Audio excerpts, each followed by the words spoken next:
క్రీస్తు దేవాలయ ప్రతిష్ట వార్షికోత్సవ పండుగలో మేమందరము పాల్గొని మీ నామాన్ని ఆరాధించడానికి మీరు మాకు అనుగ్రహించిన మహాకృపను బట్టి దేవా మీకు అనేకమైన వందనాలు చెల్లిస్తూ ఉన్నాం. గతకాలపు మేలులన్నింటినీ మేము తలపోసుకుని మీ నామాన్ని స్తుతిస్తూ ఉన్నాం. రానై ఉన్న సార్వత్రిక సంఘముపై మీరు కుమ్మరించే ఆత్మ శక్తితో కూడిన వరములన్నింటినీ దీవెనలను మేము జ్ఞాపకం చేసుకుని మీకు వందనాలు చెల్లిస్తున్నాం. ప్రభువా, మీరే మమ్మల్ని బలపరిచి నీ కృపలో మమ్మల్ని జ్ఞాపకం చేసుకుని సార్వత్రిక సంఘాన్ని, క్రీస్తు సంఘాన్ని మీరు దీవించి మీ మహిమార్థమై సభను విస్తరింపచేయమని నా నోటి మాటలు, మా అందరి హృదయ ధ్యానములు మీ దృష్టికి అంగీకారితముగా చేయమని ప్రభు క్రీస్తు ద్వారా వేడుకొనుచు ఉన్నాము తండ్రి. ఆమేన్.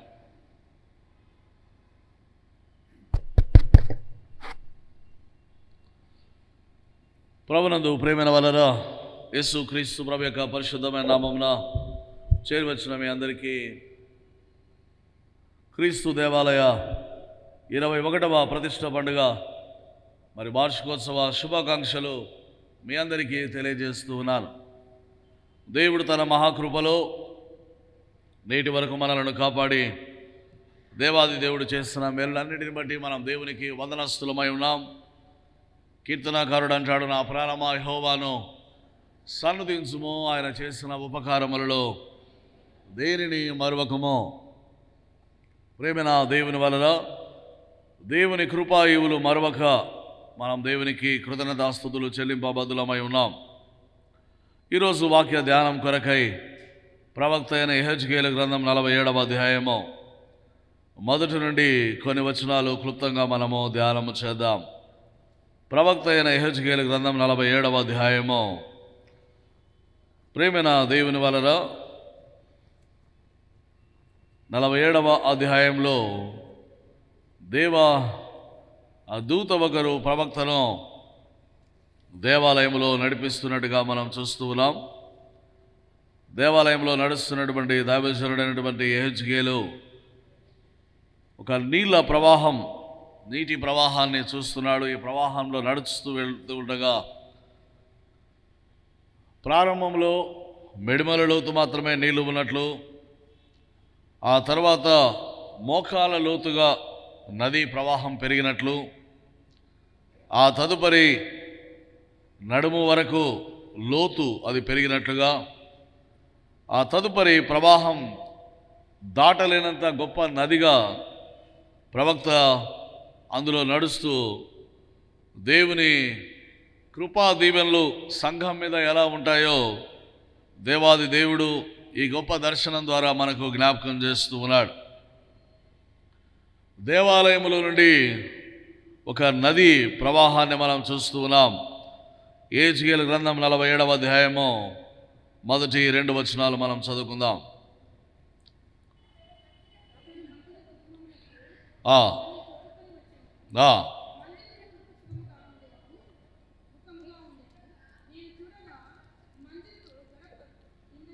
నేను చూడగా మందిరపు గడప క్రింద నుండి నీళ్లు ఉబికి తూర్పుగా పారుచుండెను. బలిపీఠమునకు దక్షిణముగా మందిరపు కుడి ప్రక్కను క్రింద నుండి పారుచుండెను. దేవాలయ బలిపీఠపు వైపు నుండి నీళ్లు ప్రవాహంగా వస్తూ ఉన్నాయి. ప్రేమైన దేవుని వలన God is the source of all the blessings. Temple is the source of all the blessings. మనందరి జీవితాల్లో దేవాలయము చాలా ప్రాముఖ్యమైనది. మన జీవితాల నుండి దేవాలయాన్ని మనము వేరు చేయలేము.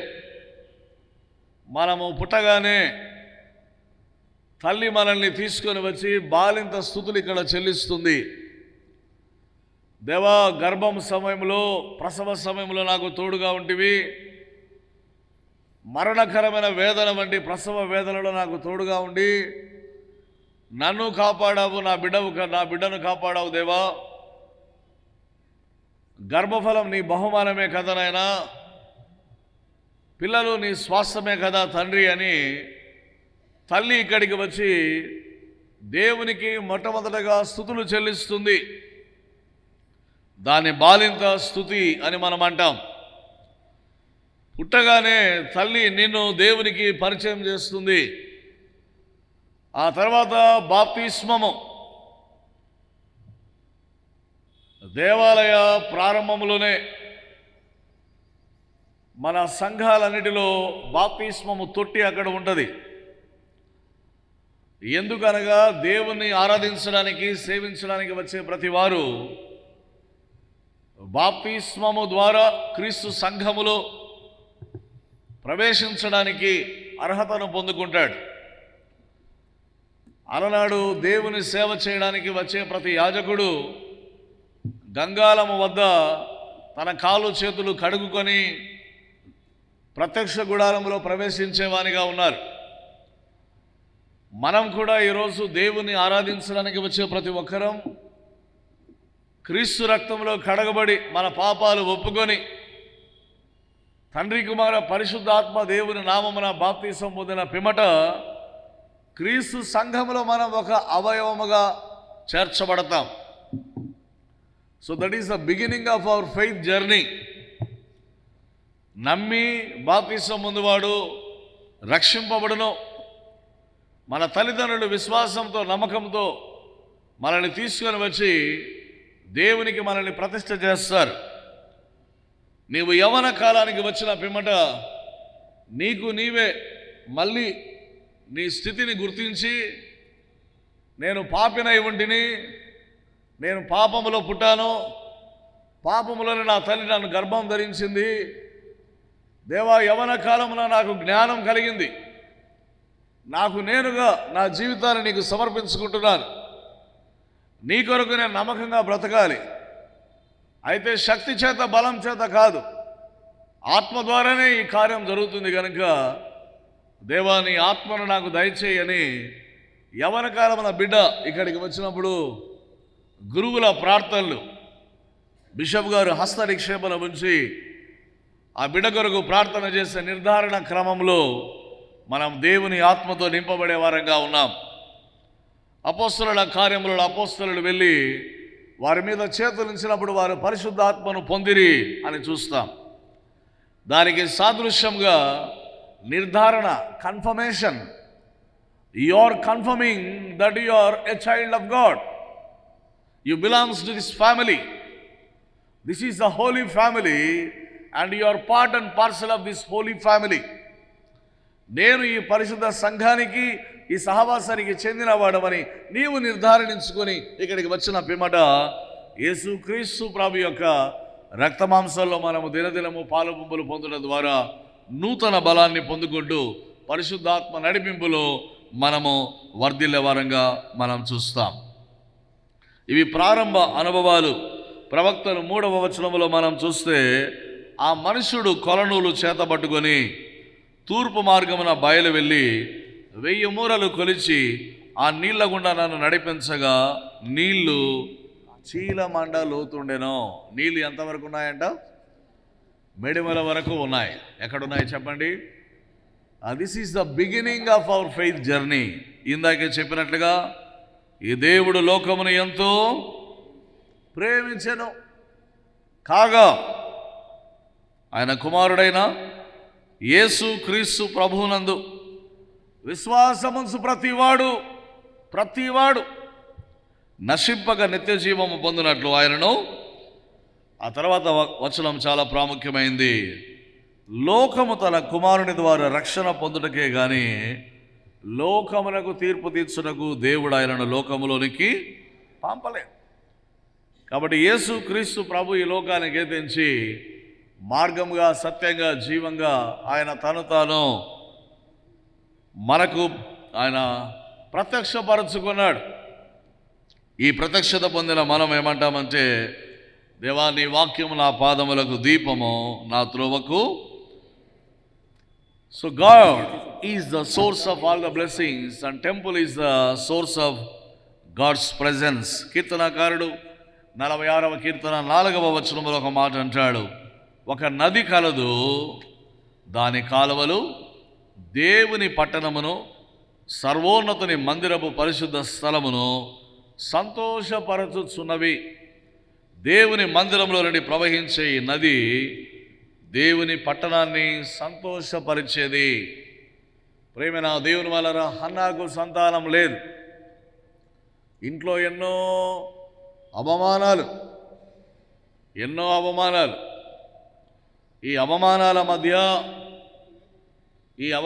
మధ్య హన్నా తట్టుకోలేక దేవుని మందిరానికి వచ్చి ఆమె కన్నీళ్లతో దేవుని గోజాడుతూ ఉంది. దేవా, నాకు బిడ్డను ప్రసాదించు. నీవు గనక నాకు కుమారుని ప్రసాదిస్తే తిరిగి ఆ కుమారుని నీ పని కొరకే ఇస్తాను దేవా. ఎంతో వేదనతో చేసే ఈ ప్రార్థన. అక్కడున్న దైవ సేవకుడు కూడా ఆమె వేదనను అర్థం చేసుకోలేకపోయాడు. కొన్నిసార్లు మనుషులకు మన బాధలు, మన కన్నీళ్ళు, మన స్థితిగతులు అర్థం కావు. కానీ దేవునికి నీ గాయాలు తెలుసు, నీ ఒంటరితనము తెలుసు, నీ కన్నీళ్లు తెలుసు, నీ శరీరంలో నొప్పి ఏమిటో, బాధ ఏమిటో, నీవు అనుభవించే ఆ శ్రమ ఏంటో పరిశుద్ధాత్మ దేవుడు నీ హృదయాన్ని తాకేవాడు. He knows each and every wound in your heart. ఆయనకు తెలుసు. హన్నాను పక్కనే ఉన్న దైవజనుడు అపార్థం చేసుకుని ఈమె బాగా తాగి వచ్చిందేమో అనుకున్నాడు. ఆ సమాజంలో స్త్రీలు కూడా మద్యానికి బానిసలైపోయేవారు ఆ దినాల్లో. ఈమె అదే రీతిగా మద్యముతో మత్తురాలై ఉంది అనుకున్నారు. కానీ ఈమె వేదనతో చేసే ప్రార్థన దేవుడు మాత్రమే విన్నాడు. ఆ తదుపరి హన్నా చెప్పింది, లేదు నాయనా, నేను మద్యంతో మత్తురాలను కాదు, దుఃఖముతో నిండుకొని ఉన్నాను. అప్పుడు దైవజనుడు అంటాడు, దేవుడు నీ ప్రార్థన విన్నాడమ్మా, నీ ప్రార్థన ప్రకారం దేవుడు నీకు చేస్తాడు, నువ్వు సమాధానంగా వెళ్ళు. నీవు చేసే ప్రతి ప్రార్థన, దైవజనుడు ఇక్కడ ఇచ్చే ఆశీర్వాదం, ఈ రెండు నీ గర్భాన్ని నింపేవిగా ఉంటాయి. ప్రేమైన దేవుని వలన ఆయన నోటి నిండా నవ్వు కలిగించే దేవుడు. హన్నా ఇంటికి వెళ్ళింది దుఃఖముఖిగా ఉండుట మానెను. ఎప్పుడైతే మన ప్రార్థనలు ప్రభు దగ్గర కుమ్మరిస్తామో, ఎప్పుడైతే మన కన్నీళ్లు ప్రభు పాదాల దగ్గర కుమ్మరిస్తామో, ఇక మనము చింతనకు ఇక ఉండదు. ప్రార్థన చేసేంత వరకు నెమ్మది ఉండదు. ప్రార్థించిన తర్వాత ఎక్కడ లేని నెమ్మది వస్తుంది మనకి.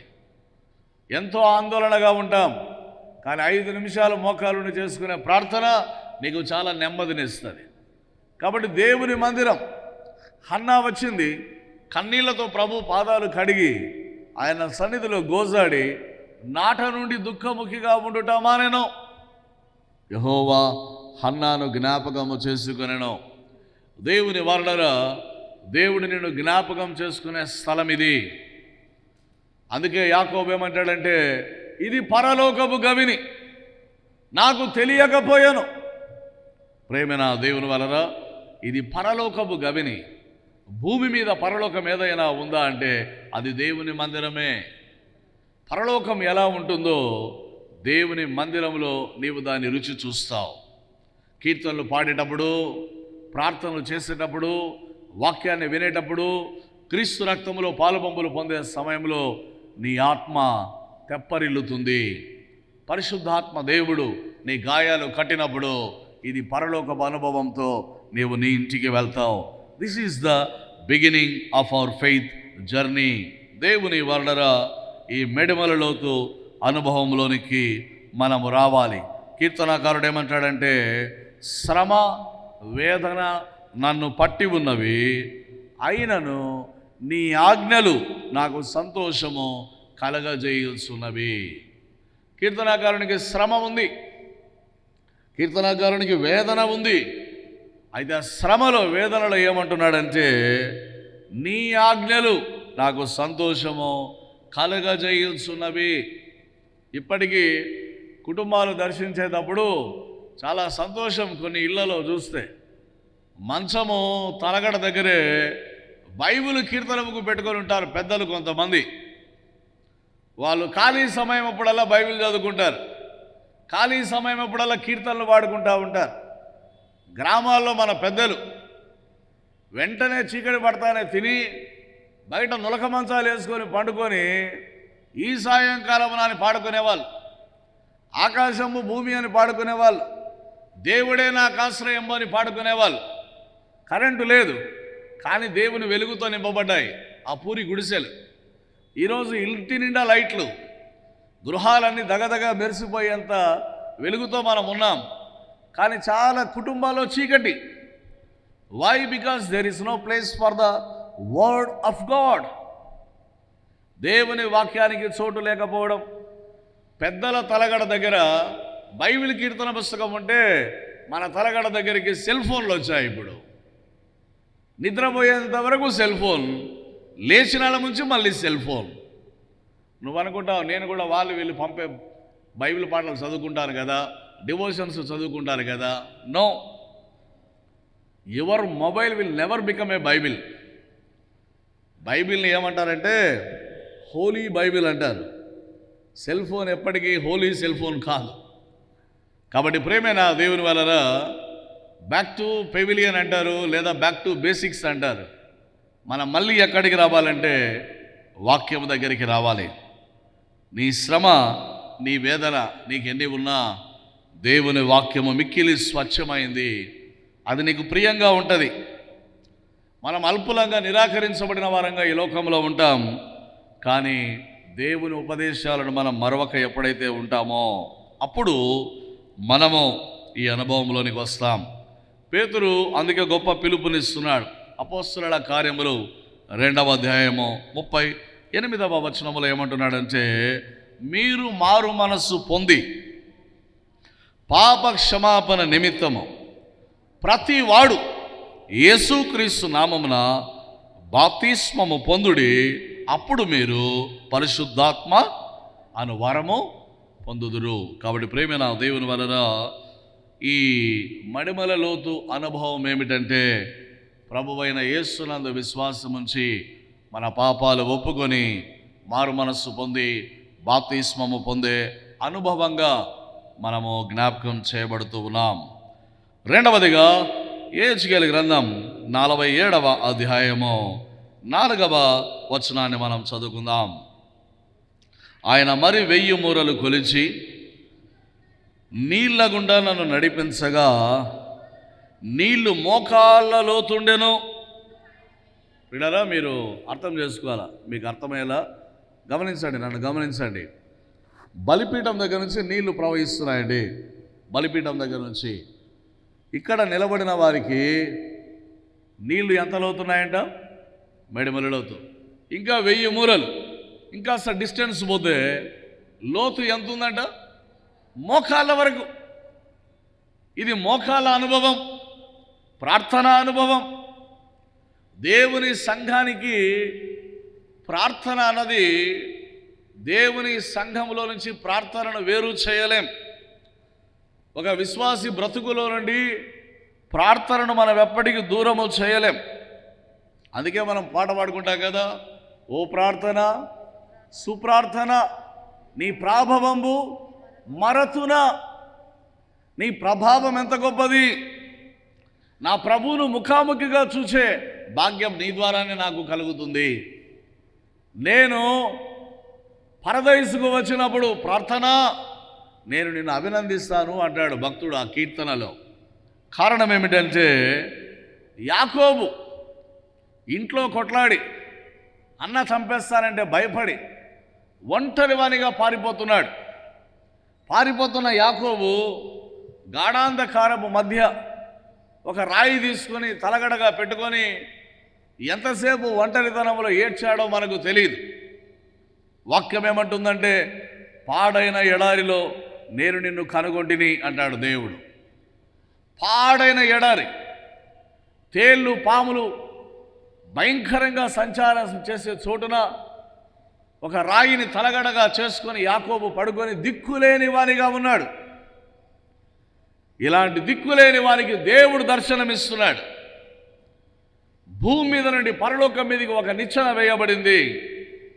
ఆ నిచ్చెన మీద దేవదూతలు ఎక్కుతున్నారు, దిగుతున్నారు. యాకోబు గడగడ వణికిపోయాడు. ఇదేంటిరా బాబు ఈ గొప్ప దర్శనం? అసలు ఈ కళ ఏంటి, ఇంత మహిమ ఏంది, ఇంత వెలుగు ఏంటి, ఇంత గాఢాంధకారంలో అసలు ఈ ప్రకాశమానమైన దేవదూతల గుంపు ఏంటి? ఆ నిచ్చెనకు పైగా దేవాది దేవుడు ఉన్నాడు. ఆయన ఏమంటాడంటే, యాకోబు, నేను నీ తండ్రి అయిన అబ్రహాము దేవుడను, నేను నీ తండ్రి అయిన ఇస్సాకు దేవుడను. ప్రేమ దేవుని వలన యాకోబును దేవుడు కనుగొనడానికి యాకోబులో ఉన్న గొప్పతనం ఏంటంటే, ఆయన అబ్రహాముకు చెందినవాడు, ఇస్సాకుకు చెందినవాడు. ఈరోజు ఇక్కడ మనమున్నాం. మన పితరులు పాత గుడిలో ఇక్కడ వందల సంవత్సరాలు ప్రార్థనలు చేశారు. కొన్ని కథలు ఉన్నాయి పాత గుడి గురించి. ఎవరన్నా హాస్పిటల్కో ఏదైనా పనిపడి పాపం పల్లెటూళ్ళకు తిరిగి వెళ్ళడానికి బస్సు లేక వచ్చి ఇక్కడ పడుకుంటే రాత్రిపూట అర్ధరాత్రి వేళ పాటలు వినబడేవంట. అమేజింగ్ గ్రేస్, దొరలు పాడిన పాటలు వినబడేవంట. దొరలు పాడిన పాటలు. వాయమేడు భయపడి చచ్చిపోయి, వాయమ్మ ఎవరున్నారని ఆయన ఇక్కడ ఏదో పాటలు వినబడుతున్నాయని దిక్కు చూసి మళ్ళీ లేచి పడుకుంటే మళ్ళీ ఒక పాట, హోలీ హోలీ హోలీ. ప్రియులారా, వారు గతించి వెళ్ళారు కానీ వారి పాటలు ఇక్కడ ఉన్నాయి. ఏదో ఒక రోజున మన స్థలం ఖాళీ అవుతుంది, మన కుర్చీలు ఖాళీ అవుతాయి. నీవు కార్చిన కన్నీళ్ళు ఇక్కడే ఉంటాయి, నీవు చేసిన ప్రార్థనలు ఇక్కడే ఉంటాయి, నీవిచ్చిన కానుకలు ఇక్కడే గుర్తుగా ఉంటాయి. ఆయన వాటిని జ్ఞాపకం చేసుకుని తిరిగి ఇక్కడికి రాబోయే నీ సంతానాన్ని దేవుడు దీవిస్తాడు. This is our covenant with God. అబ్రహాముతో చేసిన నిబంధన ఈనాటికి ఇశ్రాయేలు దేశాన్ని దేవుడు కాపాడుతూ ఉన్నాడు. నిన్ను దీవించు వారిని దీవిస్తాను, నిన్ను శపించు వారిని. ఇశ్రాయేల్ దేశం చిన్న వరల్డ్ మ్యాప్లో బొట్టు బిల్లమైన ఉంటుంది అంతే. దాని చుట్టూ పొంచుకొని ఉంటారు. దాని చుట్టూ అన్ని అరేబియన్ కంట్రీస్ అన్నీ కూడా, అరబ్స్ అందరూ కూడా ఎప్పుడు మింగుదామా ఇశ్రాయేల్ను. వాక్యం ఏమంటుందంటే, ఇశ్రాయేలును కాయువాడు కొనుకడు నిద్రపోడు. అబ్రహాముతో చేసిన నిబంధన యాకోబును దేవుడు జ్ఞాపకం చేసుకుంటున్నాడు.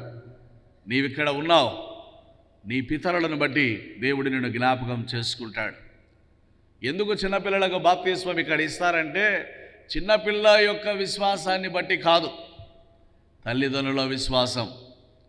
అబ్రహామును బట్టి యాకోబును దీవించిన దేవుడు, ఇస్సాకును బట్టి యాకోబును ఇశ్రాయేలుగా మార్చిన దేవుడు, నీ కన్నీళ్లను బట్టి నీ బిడ్డలను ఆయన ఇశ్రాయేలుగా మారుస్తాడు. అప్పుడు యాకోబు లేచి కూర్చొని, ఇది నేనేమనుకున్నాను బాబోయ్, ఇది దేవుడు ఉన్న స్థలం, ఇది this is the most holy place. ప్రేమనా వరడరా, యాకోబుకు నిచ్చెన వేయబడడం, దేవదూతలు ఎక్కుతున్నారు దిగుతున్నారు. హీబ్రూ భాషలో దీనికి అర్థం ఏమిటంటే స్తుతి. స్తుతి. నీవెప్పుడైతే దేవుణ్ణి స్తుతిస్తావో, నీ స్తుతి ఎప్పుడైతే పరలోకానికి వెళ్తుందో, ఆ స్తుతి దేవదూతలు పరలోకానికి తీసుకుని వెళ్తారు.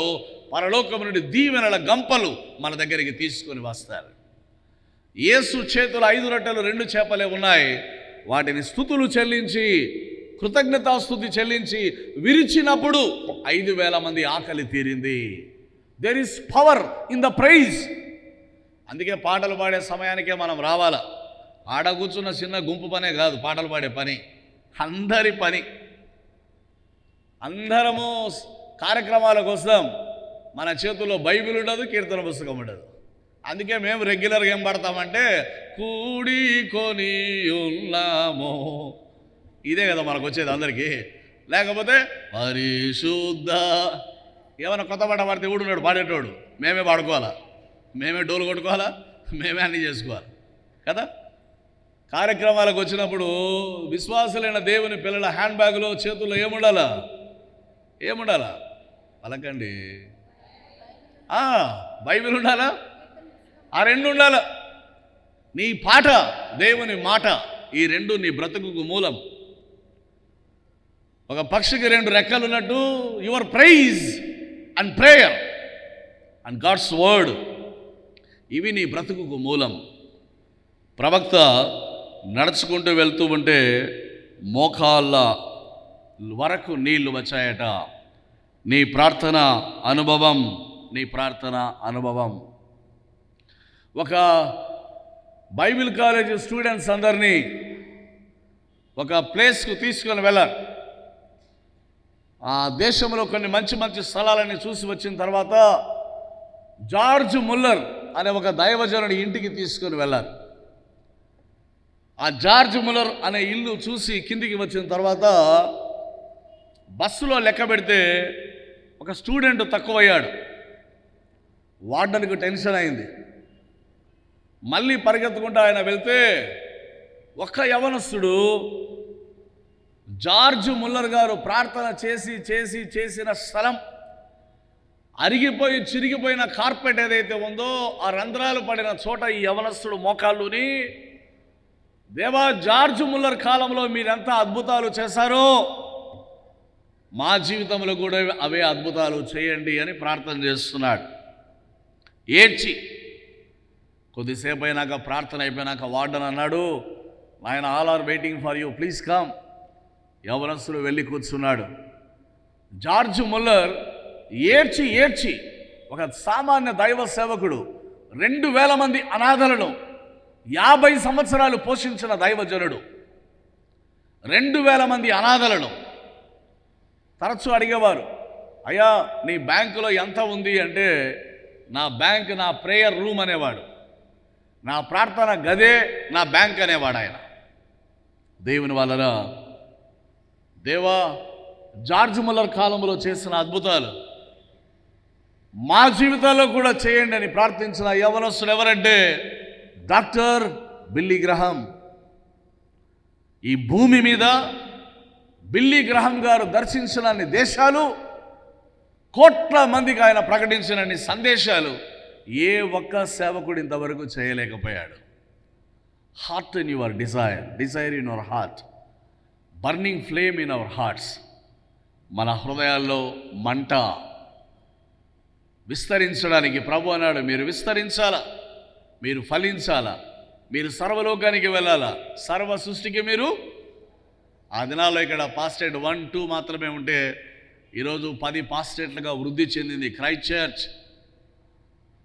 మన సహోదరులుగా ఉన్నారు మిగతా చోట్ల.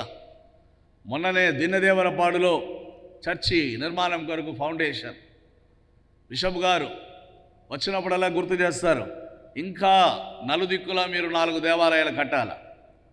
కాబట్టి రానున్న దినాల్లో పాస్టేట్ 1 and 2 ఫ్యామిలీస్కి ఇదొక ఛాలెంజ్. మడిమల లోతు ఉండిపోవడం కాదు, మోకాళ్ళ వరకు ప్రార్థనా జీవితంలో దినదినమో. ఆది సంఘం ఏం చేస్తూ వచ్చిందంటే ప్రతిరోజు కూడుకుంటున్నారు, ప్రార్థనలు చేస్తున్నారు. శ్రీలమైత్రి వారు 50 మంది, 30 మంది, 20 మంది వస్తారు. ఆదివారం గుడికి వచ్చినట్టుగా ఉపవాస ప్రార్థనకి ఎవరు రారు, ఏ చర్చిలో రారు, కొన్ని చర్చిలలో తప్ప. మన చర్చిలలో ఆదివారం కనబడతారు, మళ్ళీ ఆదివారం కనబడరు. సరే, కారణాలు ఎన్నున్నా, ఉద్యోగాలు, రకరకాల పరిస్థితులున్నా శ్రీలమైత్రికి 20 మంది, 30 మందే వస్తారు. కొన్ని చోట్ల 50, 100. నేనేమంటానంటే మీ 20 మంది, 30 మందే చిన్న మంద అని మీరు అనుకోవాల్సిన పని లేదు. దేవుడు అంటున్నాడు, చిన్న మంద భయపడకుడి, మీకు రాజ్యం అనుగ్రహించుట దేవునికి ఇష్టం. కాబట్టి స్త్రీలు, తల్లులు ఇక్కడ కార్చే ప్రతి కన్నీటి ప్రార్థన ఈ సంఘాన్ని నిలబెడుతుంది.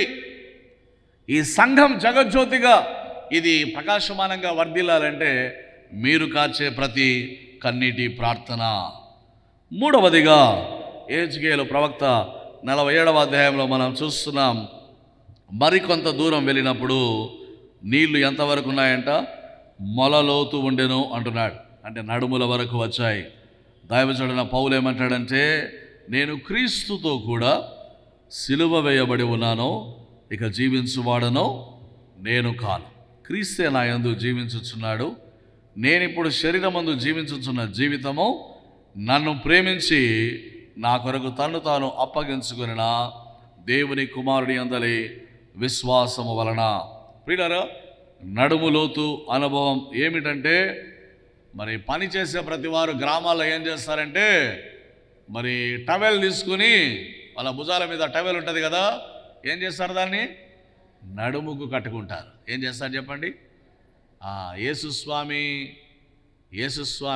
నేను కొన్నిసార్లు వీడియోలు చూశాను. ఈ బ్రాహ్మణ ప్రీస్టులు వస్తారు కదా, స్వామీజీలు అంటారు కదా, ఈ స్వామీజీలు వచ్చినప్పుడు ఏం చేస్తారంటే వాళ్ళ భక్తులు వెళ్ళి కాళ్ళు మొక్కుతారు.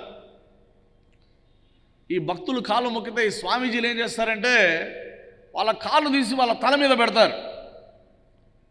తల మీద పెడితే అప్పుడు నీళ్లు పోస్తారు. అంటే ఆ స్వామీజీ కాళ్ళు వీళ్ళ తల మీద పెట్టి కడిగితే అప్పుడు ఆయన అడుగు పెడతాడు అనమాట ఆ ఊర్లో. అది స్వామీజీలు చేసేది. ఛత్రపతి శివాజీ దళిత వర్గానికి చెందినోడు కాబట్టి మహారాష్ట్రను ఏలడానికి, చక్రవర్తిగా ప్రతిష్ఠించబడడానికి ఎవ్వరు రాలేదంట. బాపనోళ్ళే రావాలి కదా. ఎవరో ఒక ఆయన్ని పట్టుకొని వస్తే ఆయన అన్నాడంట, చేతో వానికి బొట్టు పెట్టను అన్నాడంట.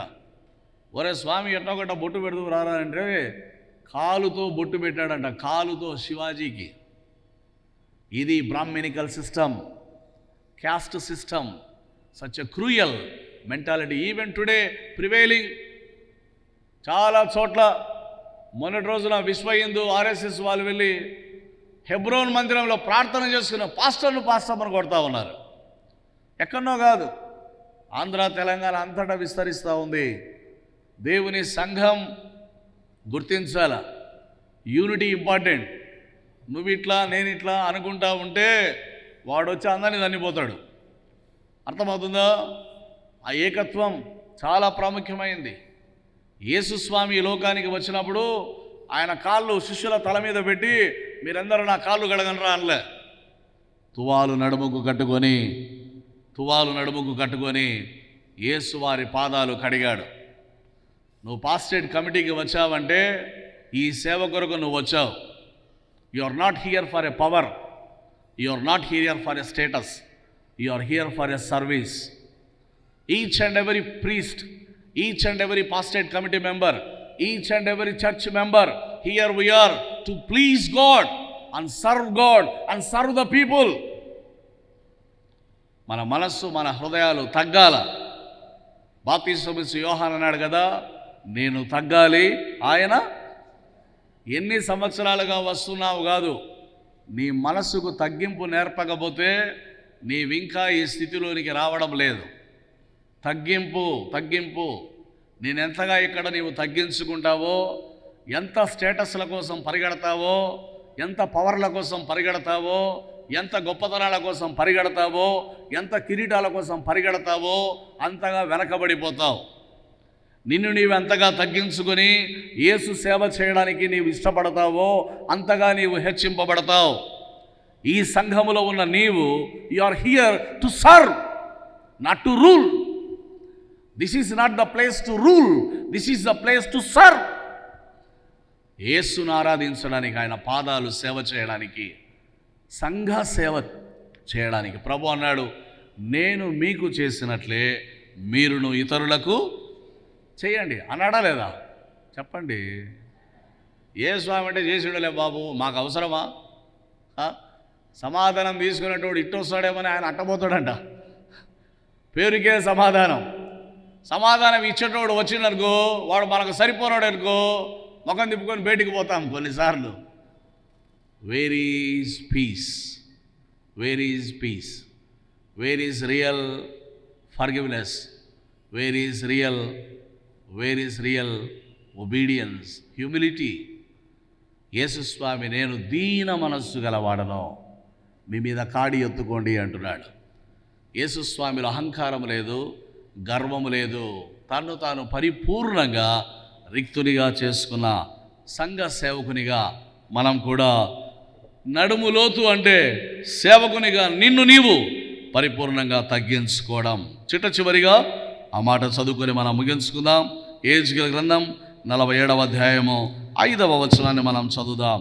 ఆయన ఇంకను 1000 మూరలు కలవగా నీళ్లు మిక్కిలి లోతై నేను దాటలేనంత నది కనబడెను. దాట వీలు లేకుండా ఈదవలసిన నీరు గల నది ఆయను. ప్రవాహం పెరుగుతూ వచ్చింది. ఎంత ప్రవాహం అంటే దాటలేనంత ప్రవాహము. హల్లెలూయా. యేసుస్వామి ఏమన్నాడంటే, పరిశుద్ధాత్మ మీ మీదికి వచ్చినప్పుడు మీరు శక్తి నొందెదరు. కనుక మీరు యెరూషలేములో, యూదయ, సమరయ దేశములంతటా బూదిగంతాల వరకు నాకేమై ఉంటారు, మీరు సాక్షులై. పరిశుద్ధాత్మ కొర్నేలి ఇంటికి వచ్చిన వారందరి మీద పరిశుద్ధాత్మ, మేడగదిలో 120 మంది ఉంటే ఆ వారందరి మీద పరిశుద్ధాత్మ అగ్ని నాలుకలు. పరిశుద్ధాత్మతో బాప్తిసమిచ్చు యోహాను ఏమన్నాడంటే, నేను మీకు నీళ్లతో బాప్తిసం ఇస్తాను, కానీ నా వెనక వచ్చువాడు నాకంటే శక్తిమంతుడు, ఆయన చెప్పుల వారు విప్పడానికి నేను పాత్రుడను కాను. మన తల్లి గారు ఈ మాట గుర్తు చేశారు కదా, శ్రీరామనగర్ చర్చిలో మన బిషప్ తల్లి గారు ఏం గుర్తు చేశారంటే, బాప్తిసం ఇచ్చి యోహాను ఏమంటాడంటే, యేసుస్వామి శిష్యులు యేసుస్వామి చెప్పులు విప్పడానికి నేను యోగ్యుని కాను అంటాడు. యోహాను యేసుస్వామిని అంత గొప్పగా చూస్తే, యేసుస్వామి వచ్చి శిష్యుల చెప్పులు విప్పి వాళ్ళ కాళ్ళు కడుగుతున్నాడు. యేసుస్వామి జీవించిన కాలంలో ఇంటికి వచ్చిన వాళ్ళు కాళ్ళు కడిగే పని ఎవరంటే, ఇంట్లో బానిసల పని. డౌలోస్ అన్నారు వాళ్ళను. మనం కూడా అంతగా డౌలోస్. పవర్ అన్నదాన్ని ఏమన్నారంటే డునామిస్ అన్నారు. డునామిస్ అన్నదాని నుంచి వచ్చిన పదమే డైనమిక్. మనకు డైనమోలు ఉండేవి, పెద్దవాళ్ళంతగా తెలుసు. 1980s సైకిల్ దొక్కిన వాళ్ళందరికీ వెనక చక్రం దగ్గర ఒక డైనమో అని ఉండేది. నువ్వు తొక్కుతూ ఉంటే ముందు లైట్ వెలుగుతూ ఉంటుంది. నువ్వు చిన్నగా దొక్కితే లైట్ చిన్నగా ఉంటుంది, గట్టిగా దొక్కితే సైకిల్ స్పీడ్గా దొక్కుతూ ఉంటే డైనమో బాగా వెలుగుతూ ఉంటుంది. ఈ దినాల్లో హెల్మెట్ లేకుంటే పట్టుకుంటున్నారు, అప్పుడు డైనమో లేకపోతే పట్టుకుంటూ ఉండరు కదా. ప్రేమైన వాళ్ళరా, సైకిల్ ఎంత బలంగా తొక్కితే లైట్ ఎంత ప్రకాశమానంగా. ప్రభు అంటున్నాడు, you will be dynamic, my power will come upon you, my spirit will come upon you. అంత్య దినాల్లో ప్రజలందరి మీద నా ఆత్మను కుమ్మరిస్తారు. మీ వృద్ధులు కలలు కంటారు, మీ యవనస్తులు దర్శనాలు చూస్తారు. దర్శనం అంటే ఏంటంటే, నీకేదో పిల్ల దొరికినట్టు, నీ బిడ్డకు అల్లుడు దొరికినట్టు, అర్థమైందా, ఉద్యోగం వచ్చినట్టు, ఇవన్నీ దర్శనాలు మస్తు కలగలుగుతుంటాం మనం. అవన్నీ మంచిదే. అబ్దుల్ కలాం ఏమంటాడంటే, దర్శనం అంటే ఏంటంటే నీకు నిద్ర పట్టకుండా చేసేదే దర్శనం. ఏంది చెప్పండి? నిద్రపోతే వచ్చేవి కలలు, నిద్రపోతే వచ్చే దర్శనాలు కాదు, నిద్రపోతే వచ్చేవి కలలు. దర్శనం అంటే ఏంటంటే నీకు నిద్ర లేకుండా చేసేవి. ప్రియమైన వాళ్ళరా, బిషప్ గారు ఆగస్టులో వచ్చారు.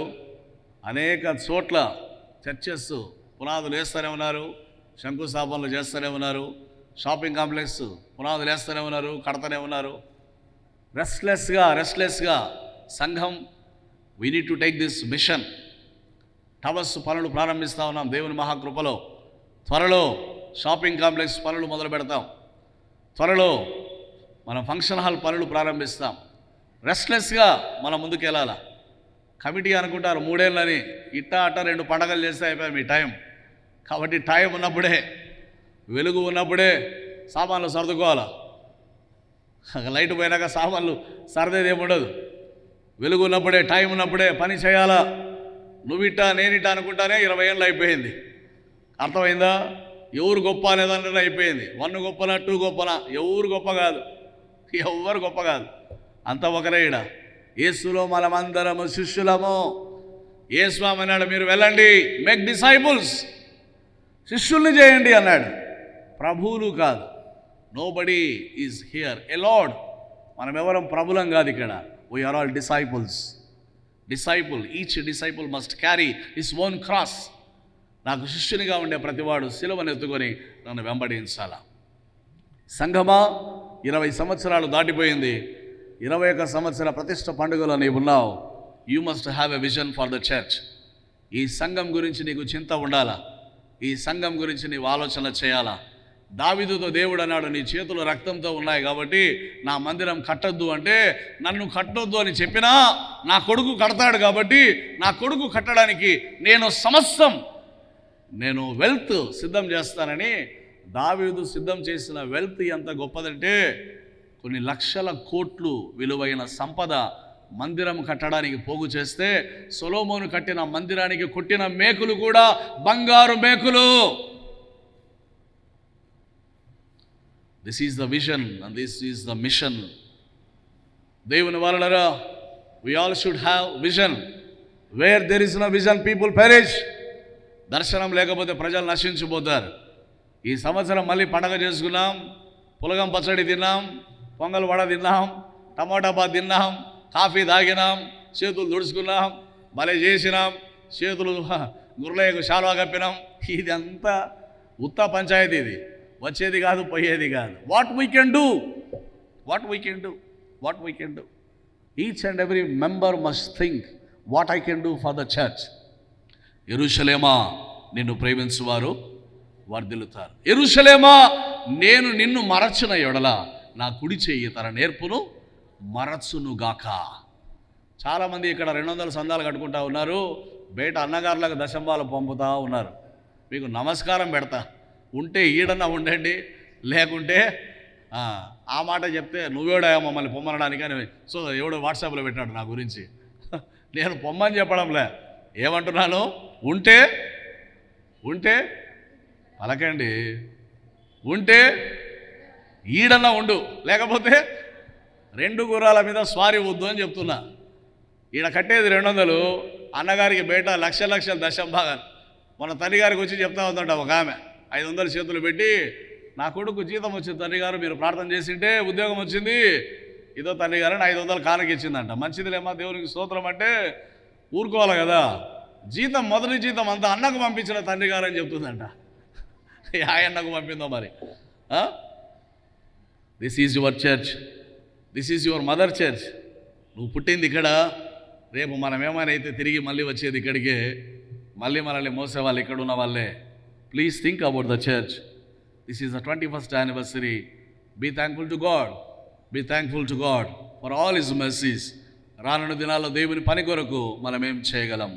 ప్రతి ఒక్కరము మందిరం కొరకు ప్రయాసపడి, యెరూషలేమా, నిన్ను ప్రేమించువారు వర్ధిల్లుదురు. కాబట్టి దేవుని మందిరంలో నుంచి ప్రవాహాలు వస్తున్నాయి. పరిశుద్ధాత్మతో సంఘంగా నింపబడదాం. ఈదలేనంత ప్రవాహంలో మనం ముందుకు వెళ్దాం. అలాంటి కృప, ఆశీర్వాదాలు, నిండైన దీవెనలు ఈ వార్షికోత్సవ పండుగ రోజున దేవాది దేవుడు మనకు అనుగ్రహించునుగాక. ఆమేన్. ప్రార్థన చేసుకుందాం.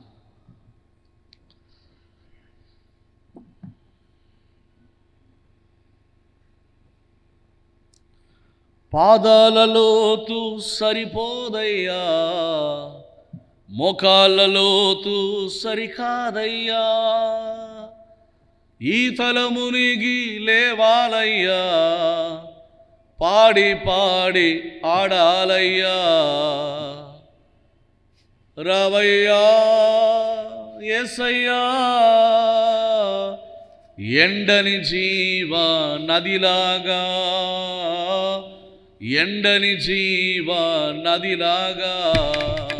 జీవజలమా ఆత్మనాథుడా, ఎండని నదిలాగా రమ్ము బోధక, జీవజలమా ప్రాణనాథుడా, ఎండని నదిలాగా రమ్ము బోధక.